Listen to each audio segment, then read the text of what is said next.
सातारा जिल्ह्यातील खंडाळा तालुक्यातील मोरवे या गावातील शेतकऱ्याच्या जोडधंदा असणारे मेंढपाळ अमोल गोपाळ धायगुडे यांच्या मुक्या जनावरावर वीज पडून 8 शेळ्या ठार तर 1 मेंढा गंभीर जखमी.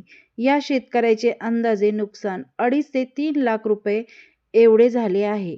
शेतकऱ्यांचा या मृत शेळ्यांचा लवकरात लवकर पंचनामा व्हावा अशी मागणी शेतकऱ्यांकडून होत आहे. प्रतिनिधी आबास धायगुडेसह एबीपी माझा, सातारा.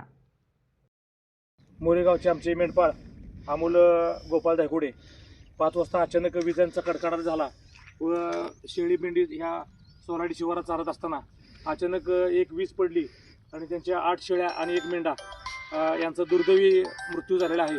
तरी शासनानं त्यांना या शेळ्यांची भरपाई द्यावी हीच आमची शासनाला नम्र विनंती.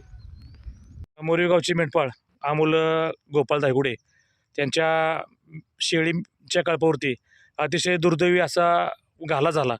अचानक वीज पडली व 8 शेळ्या व 1 मेंढा यांचा दुर्दैवी अंत झाला. मेंढपाळ अमोल धायगुडे बोलतात. मी अमोल गोपाळ धायगुडे.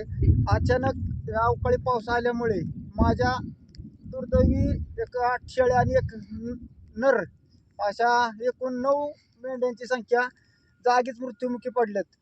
तर माझी अशी शासनाला विनंती आहे की त्यांनी माझी काय का होईना ह्याची नुकसान भरपाई द्यावी हीच विनंती.